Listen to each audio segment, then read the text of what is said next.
One of my favorite jobs on the farm. Taste testing raw sweet corn varieties right out in the field.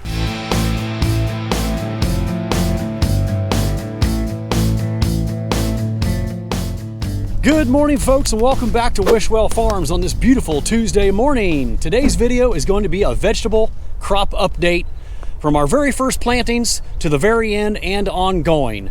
The good, the bad, the ugly, and the excellent. And today we're starting off with some of the bad and ugly. Let's start off with the green beans. Upon first glance, they don't look too shabby until you get down here for a closer inspection. The plants are kind of stunted. Normally they're about 6 inches higher, and you can see right here that is obviously some kind of chemical damage. We have soybean fields all around us over there on the other side of that dead grass, another soybean field. So unfortunately there's a lot of Roundup and 2,4-D being sprayed on grain crops around my farm, and drift does come and hit my vegetables from time to time. I don't think it was my own doing, because I grew them and sprayed them exactly the same way I've done it for 15 years. But there's definitely something going on here. You can see these plants are discolored. They look like they're lacking nutrients. This variety over here looks a little better, and then further over, even better yet. And there's definitely some weeds in there. This is a pretty clean patch here. The plants are just really stunted this year. And we had soil samples done on this field last year. I gave it all the same fertilizers I do every year. Before you keyboard warriors get on there and tell me how to grow green beans, I've grown great green beans for the last 15 years. From time to time, I do get a bad crop. Something's going on here. It's either some chemical damage, some lack of fertilizers, maybe there's some disease out here. You know, I don't spray my green beans for diseases, but definitely one of our worst bean crops we've had over the years, and it kind of makes me sick because we sell a lot of beans and I don't want to have to buy any. And as you probably noticed, I have my green bean harvester out here getting ready to harvest these green beans. I mean, there's a fair amount of beans on the plants for how short and stunted they are, but you can see a lot of these beans look like this. They're not long and straight and dark as normal. There are some good ones out here, just not very many, especially up here on this dry hill. Now these beans over here look just a little bit better. You know, as I keep going across the field, I think they look healthier. This is my favorite variety right here, Valentino. I do see that they have a darker green color, and the beans are usually darker green. You can see these aren't bad looking. There are some nice beans in here. Man, those are beautiful. They have a darker green color, and they're usually nice and long and straight, but there's still a lot of short curly ones out here. Now another thing that it could be is just lack of water. I don't have overhead irrigation. I rely on natural rainfall just like I do for my sweet corn. And we did have a really dry stretch there for a while, and then we got that 4 inches and then 3 more timely rains after that. So I think the later plantings are doing fine, but maybe these first early 2 plantings, one's already been harvested and now I'm on planting 2. I think they were probably hurt a little bit from the hot, dry weather we had there a couple weeks ago. It's a number of factors that hurt these beans, but they're definitely not doing well, and definitely one of the uglier crops on our farm this year. But we got some good ones coming, you know, because we plant beans every week all spring and summer. So hopefully we'll have some good harvest here coming up soon. I know there's a lot of you out there that are interested in seeing this green bean harvester in action. I probably won't be filming much of it today, if any. That's going to be a later video. Today's video is just basically going to be all the vegetable crop updates around our farm, so I can show you how they're doing. A lot of them look fantastic. It's some of the best vegetables I've grown in a long time. This is just not one of them, that's for sure. But if you can't wait for my green bean harvest video and how we wash them and pack them and chill them, I will drop a link of a prior video down in the description box, and I will also pin it to the top of the comment section so you can check that out. But here next week, I hope to have a green bean harvest video ready for you guys.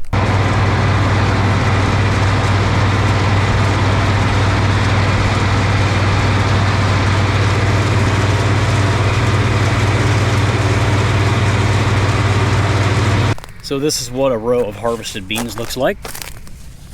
Yeah, they're pretty much all gone. Every now and then you'll have a bean that's missed, but for the most part, they're stripped clean.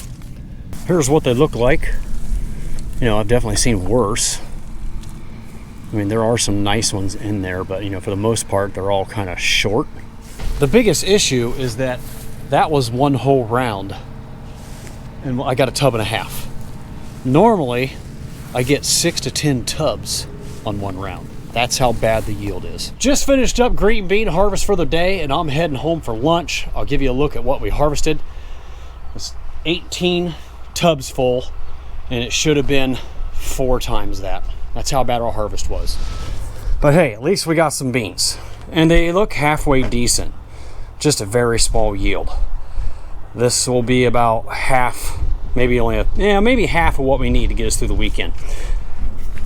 Fortunately, I still have some left over from the last pick, so I think we'll be okay. I shouldn't have to buy too many extra beans to supplement what we need for this weekend. All right, we're going to start the rest of this vegetable crop update in my favorite crop and the crop that I got my start in, sweet corn. And it is getting very close to being ready to harvest. Today is July 2nd, and we plan to start harvesting this crop right here, about 1.5 acres, 2 acres right here, this Friday, July 5th. So I'm going to find you an ear that's ripe so you can see what it looks like. Here we go. Let's see how she looks. Yeah, it's a little young, but it's got its color. Still definitely does not have its sugars because those kernels are pretty small. But there's only one way to really find out.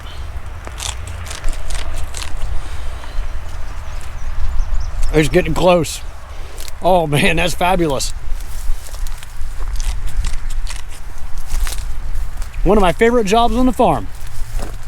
Taste testing raw sweet corn varieties right out in the field, right off the gob. Let's try this one.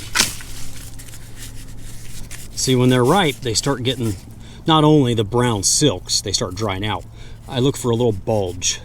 You know, when you've been picking sweet corn for almost your entire life, you get an eye for it and a feel for it. I can feel right there at the top it's starting to get a rounded bulge. It's even almost a different sheen to the husk. It's just hard to explain until you've done it many, many years. That one is good to go. Still just barely, but that is a good one. This one is going to taste amazing.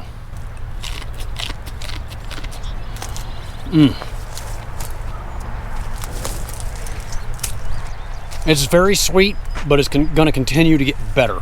This variety is Bolt. All the varieties I plant are augmented super sweets. They're not synergistic, which are also known as triple sweets. They're not sugary enhanced.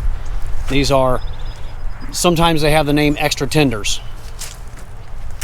Augmented SH2s, super sweets. You get the tenderness and the really super sweetness and the holdability. They hold in the field really long and in your cooler. I'm definitely having some of this for supper tonight. So like I mentioned, I've got about 1.5 acres to 2 acres right here that is ready to pick, hopefully Friday. It's still going to be close, but I'm pretty confident with 3 more days of ripening, it will be ready. And then across the creek behind my greenhouses, we have multiple more plantings of sweet corn, probably 6 or 7 more acres over there. It goes all the way over to the hillside where the soybeans are. And then we move into some other fields down the road on the other side of those trees. We're gonna have a total of at least 25 acres, 27, 28 acres possibly. I don't know exactly because we're still planting our sweet corn crop for 2024. We have about 3 more acres of open field ground left to plant between green beans and sweet corn. Most of it will be sweet corn, but we'll be planting up until July 15th. I always get asked, what varieties do I plant? Specific varieties. We already talked about how we plant augmented SH2s, super sweets. My early varieties are Bolt and Kickoff, and then we move into another 6 different varieties of augmented super sweets that are just absolutely mouth-watering delicious. I'm not going to go into the specifics of all those varieties, but just drop me a comment down below if you are interested in what those are. All right, next we're going to move quickly across this field, and I'm going to update you on everything we got going on here. So here we got some romaine, green leaf, and red leaf lettuce. We started harvesting this last week. We've only got one more week probably left to sell this stuff, and it's going to start bolting and getting bitter. Right here is just a little row of my daughter's kale. It's pretty much a lost cause. Our candy onions, they're getting some size to them. They look really nice. Unfortunately, it was only about a 60-70% stand. Got a lot of dead ones in here. But in some areas, they look really nice. Next to the candy onions, eggplant. And they're getting some size to them. Look at that. We're going to be harvesting those next week. All right. Those are darn near full size. It's amazing how fast those things grow when you get a couple days or a week of heat. I've been irrigating a ton on these crops. Here's our bell peppers. Bell peppers are only a week away as well. Looking really nice. It's a beautiful crop this year. Really happy with the way those look. Oh man. Yeah. Next week, look, there's 4 bell peppers on that plant right there. Fabulous. And the rows are really clean. You know, I walked my little man car up and down these rows, and it cleaned them up really nice. Next up, after the bell peppers, cantaloupe. And you can see they have set a lot of fruit, getting some size to them, about softball size. It's hard to see them out in there because they're kind of small and hidden, but you can see a few. We usually start picking these about July 20th. And they are clean. Really happy with the way this crop looks as well. No netting on them yet. Probably another week we'll start seeing the netting form on the fruit. But the crop is really healthy looking. You can see some have been flopped over right here because they grow out in the aisleways, and I have the guys walk the trail, the drive trail, and put them back onto the plastic. The wind tends to blow them out here a little bit, and then they start vining out, and then they get run over by the tractor and the trucks. So we want to keep them all over in the plastic. Oh, I know what these are. These are honeydew. My wife talked me into growing a tray of honeydew. They look really nice as well. All right, let's move on to the next crop. One last look at the cantaloupes before I move over to the field tomatoes. Man, that is a really clean crop. I mean, I barely even see any weeds out there. The weed control worked really well this year. All right, field tomatoes. These are determinate field tomatoes. We got behind on them a little bit, getting them strung up, but they're looking pretty good. Got some nice fruit on them. See if we can find any bigger ones. I mean, it looks like there's a lot of nice little ones coming. That's what I want. Since we grow greenhouse tomatoes, I don't need a bunch of field tomatoes yet. So I don't try to push the earliness of them. These will not be ready to harvest until August. And it's actually usually closer to mid-August before these are in full production. Every once in a while, you'll see one starting to turn. I think that's some hail damage on there. I don't think that's bacterial speck or spot. Hopefully not. Man, I love the way tomatoes smell. It takes me right back to my childhood of picking Roma tomatoes in my mom's garden as a child and making tomato paste and tomato sauce in our kitchen. It's something you never forget. Yeah, the fruit set looks pretty good. I'm seeing lots of little tomatoes. I don't see any diseases on the tomato plants. They look really healthy. And they're almost ready for their third stringing already. You can see we have 2 strings up already, and the third one will be ready to put on here next week. Moving right along into the seedless watermelon patch. We're starting to get some nice watermelons. About a third of the way sized up. It's bigger than a softball, but not as big as a volleyball yet. What is this? A basil plant? Somehow a basil got transplanted out here. That's crazy. Oh, it smells so good. I am a little concerned about the fruit set in the seedless watermelons. Our pollinator plants did not get a good start. They looked a little stressed and unhealthy and didn't keep up with the growth of the regular watermelons that were planted several weeks before them. So this is the same thing that happens every year. I get really worried that we have no watermelons out there because I can't see any, and then boom, all of a sudden it's just loaded with melons. A lot of them are really small. I'll show you what I mean. When I mean small, I mean small, see?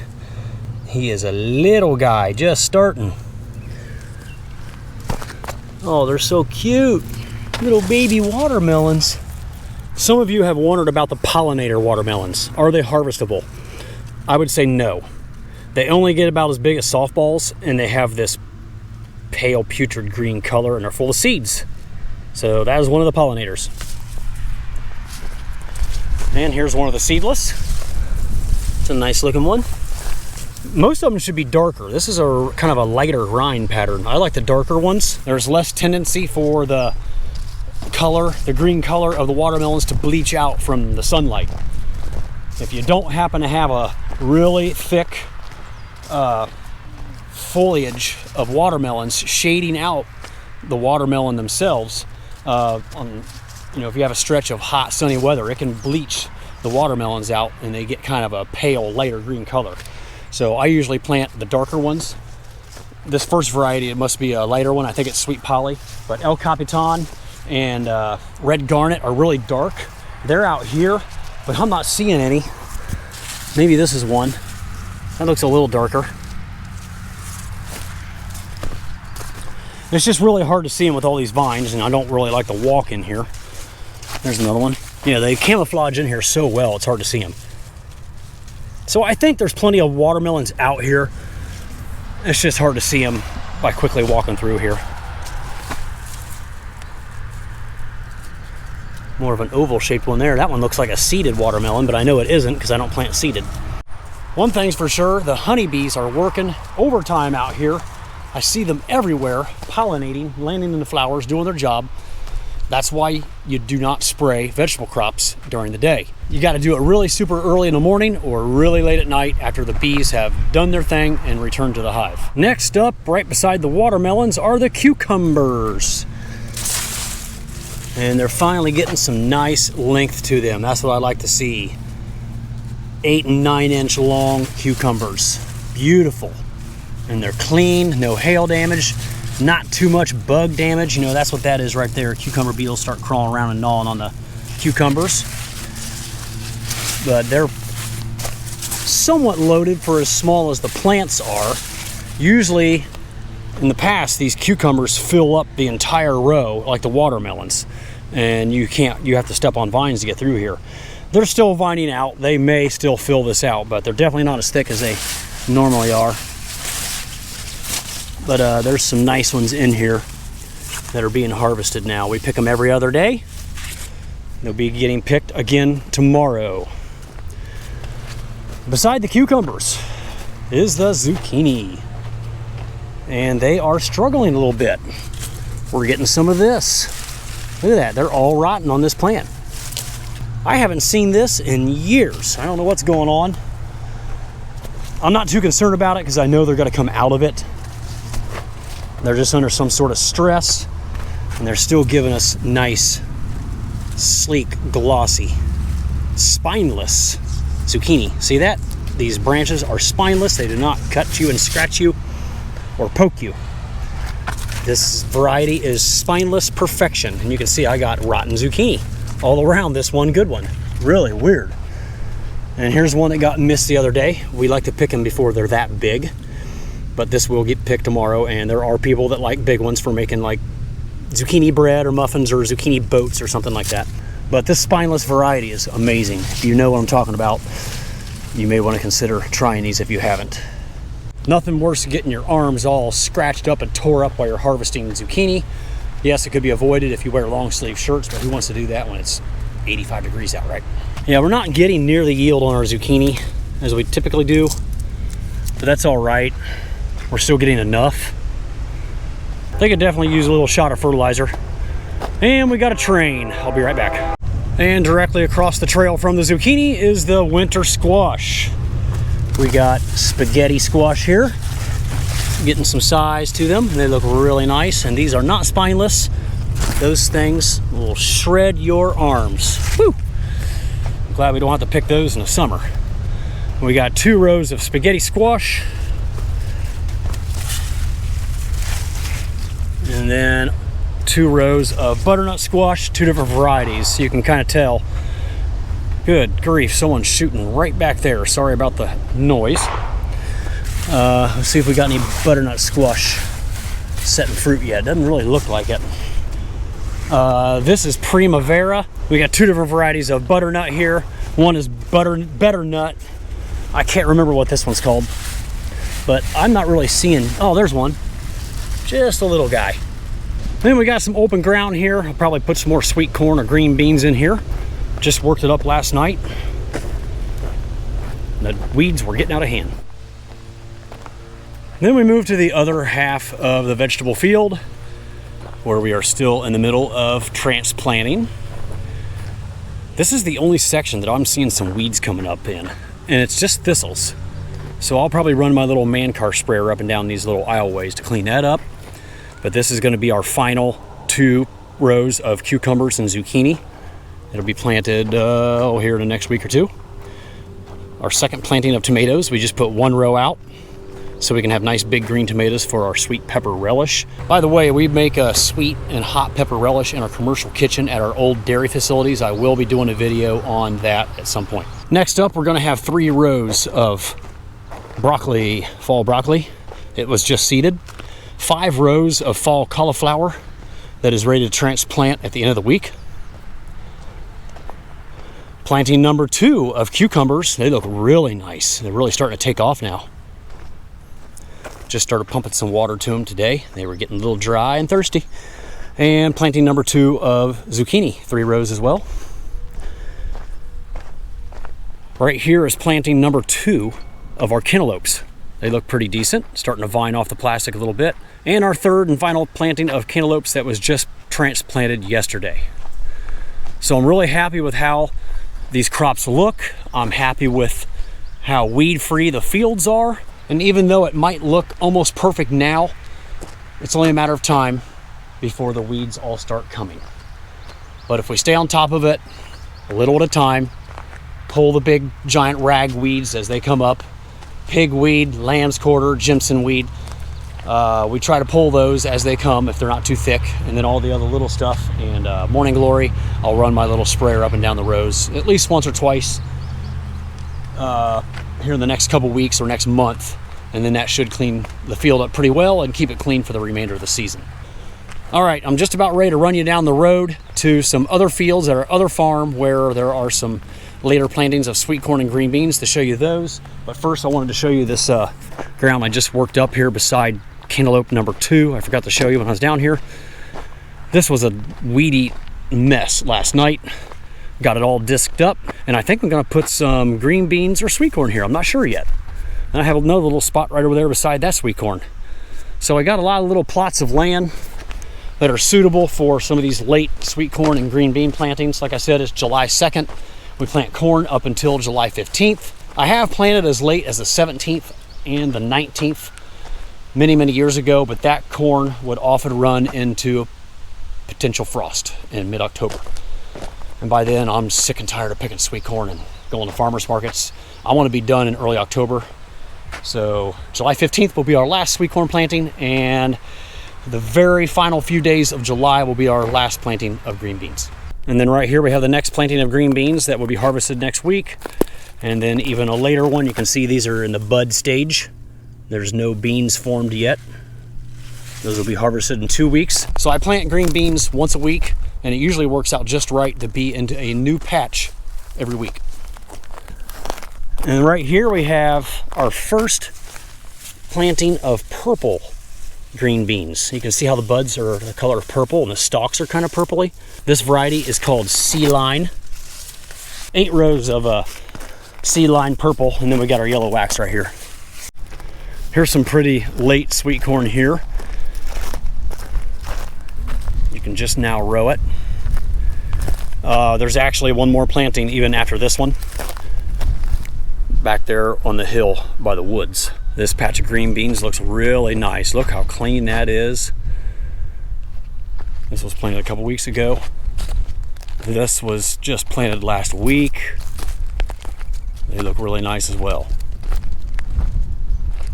And a planting after this one is also back there on that hill next to the soybeans, behind the green beans I just picked earlier today. And then we have our final planting of yellow wax and purple. I believe this was in the prior video. where I did 3 rows of yellow wax and then only 1 row of the sea lion purple. I got 3 plantings in this field. You can see the ones just starting to tassel there. Got some bad spots out there where it laid wet during a big rain. That patch looks really nice. This planting's ready to side dress right here with nitrogen. These look really nice. They're starting to bud out already. We should be harvesting these in about 2 weeks, I'm guessing, maybe 3. And then the next planting beside it looks really good as well. Now we're into an ugly patch of green beans. It's grassy. I'm gonna have to spray it before it buds out. And the stand is terrible. I mean, half of them didn't even come up right here. It must have been muddy when I planted, or it could have been from the heavy rains after I planted, and they just didn't come up. But then the next one after that actually looks pretty good.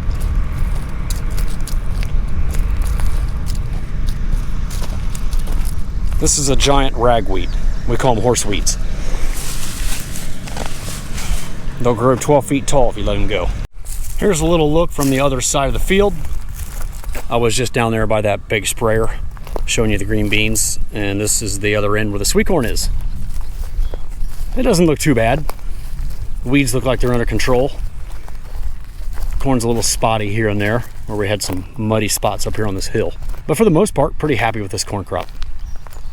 Now, I don't like to put corn after corn, but I was forced to in this field. At least I was able to put green beans on half of it, but up here on this half of the field, it was corn as well last year. And actually, the first 6 acres back at the home farm around our greenhouses is in its 3rd year of sweet corn. I have never done that in the history of our farm. It'll be really interesting to see how it turns out, but so far it looks really good. I'm currently standing in our final few acres to be planted for 2024. This is what it looks like after you plant and after it's been rained on once. And there they are. They're just starting to crack the ground and emerge. So in a couple days, those will all be up and you'll be able to see the rows. All right, I'm currently back up here at the greenhouses. I'll give you a quick look at how they're doing. This is our little house, our smallest greenhouse. And you can see there's still a lot of fruit in here to be picked. We have been picking them hard for the last couple weeks. And the size is starting to go down a little bit, but there's still some nice tomatoes in here.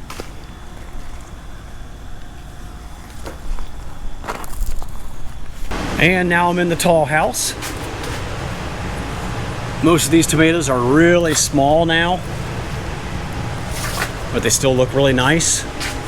We're getting ready to terminate all these plants. Now that the field crop has good fruit set on it and we know we're going to be harvesting tomatoes out of there by early to mid-August, I'm ready to wind these down. So what we're going to do is come in here and cut the tops off of every plant. It's called topping. So we're going to save these little tomatoes right here, and then we'll cut the top off right above them. And that'll give me 6 more weeks of harvest in these greenhouses before they're completely done and picked clean and ready to cut and drag out of the greenhouse. We will be topping all of our greenhouses at the same time. You may be asking yourself, why am I killing my greenhouse tomatoes? Why don't I keep harvesting them all the way through the summer, into fall, into early winter? Well, the demand goes way down for tomatoes once we get into August, because everybody and their brother will be selling tomatoes at the farmers markets. All you home gardeners out there will have your own tomatoes. So it's not worth the expense of maintaining these plants, continuing to mix up fertilizer and feeding them fertilizer and acid and just everything that goes into raising greenhouse tomatoes. It's very expensive and time consuming, and we're busy picking sweet corn and melons and green beans and peppers and cucumbers and zucchini and all this other great stuff that we grow on our farm. And tomatoes, the greenhouse tomatoes anyway, become an afterthought. So I'm in the long house now where there's 1,000 plants. This is our biggest greenhouse, and we're going to be coming in here and topping these as well. We'll prune them down to 1 or 2 tomatoes so they get more size, so they're comparable to the field tomatoes, and that will give us 6 more weeks of harvest and these will be done as well. I want to give you a look inside our tomato cooler, show you how full it is.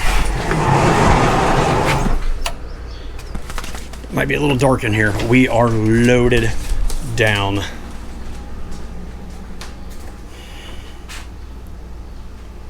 That was a big day of picking right there. And this is one day as well, 2 skids. I told the girls not to stack them that high anymore because if we get a box with a rotten one down there, it could collapse the whole row. So that was one day pick, those 2 stacks. And this was yesterday's pick. That was a big one too. Grape tomatoes are winding down. This is all we got left right now. The picks are getting smaller and smaller. We're only getting like 1 stack of about 60 pints during each pick. The grape tomatoes have just about run their course, and I'm glad. That's what we want when we get busy with sweet corn and melons and all the other things out in the field. We don't want to be messing with grape tomatoes. So this is our final week picking grape tomatoes. We just try to make it to early to mid-July, and then we'll terminate those and get that greenhouse cleaned out. All right, there you have it. A quick look at all of our vegetable crops currently being grown at Wishwall Farms in 2024. There is one crop that we are not growing this year that maybe you were waiting to see. Think for a minute. What do you think it was? Pumpkins. I did not show you a pumpkin crop this year because I did not grow pumpkins. It's the first time since 1999. So 24 years of growing pumpkins, and I did not put out a single seed this year. I did it on purpose. Now up there where I had the wheat, where our mums used to be grown, I showed it in a prior video, probably 3 videos back, trying to figure out what to put in that wheat. That originally was planted, instead of rye, to put our pumpkins there if we decided to do pumpkins. But last year, we were kind of teetering on whether we were going to do them. I have no regrets as of right now. So I've mentioned this several times already in prior videos, but my wife and I are going to be traveling through New England in mid to late October for 2 to 3 weeks. Kind of a bucket list RV trip we've been wanting to take for years. And on top of that, we also lose all of our help.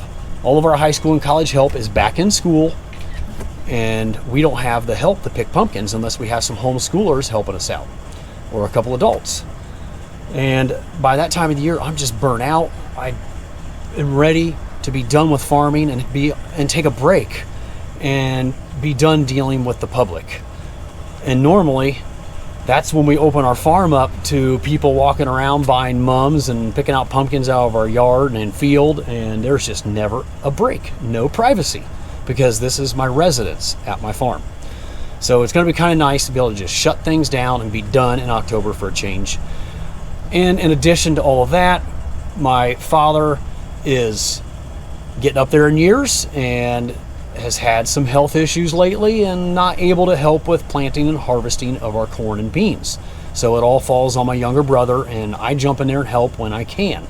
And if I'm doing pumpkins and fall stuff, I'm never available. So maybe this will free up a little bit of my time to help with grain harvest of soybeans and field corn this fall. Anyway, that's the short of it, why we're not planting pumpkins in 2024. I plan on doing a more detailed video about all that and why we're not doing pumpkins, and maybe not even opening up our farm stand here at our house anymore in the future. Well, folks, this is where we're going to wrap up today's video. As always, thank you so much for watching, and if you enjoyed the content, please give it a thumbs up. It'll really help out the channel, and I hope to see you all again real soon down on the farm.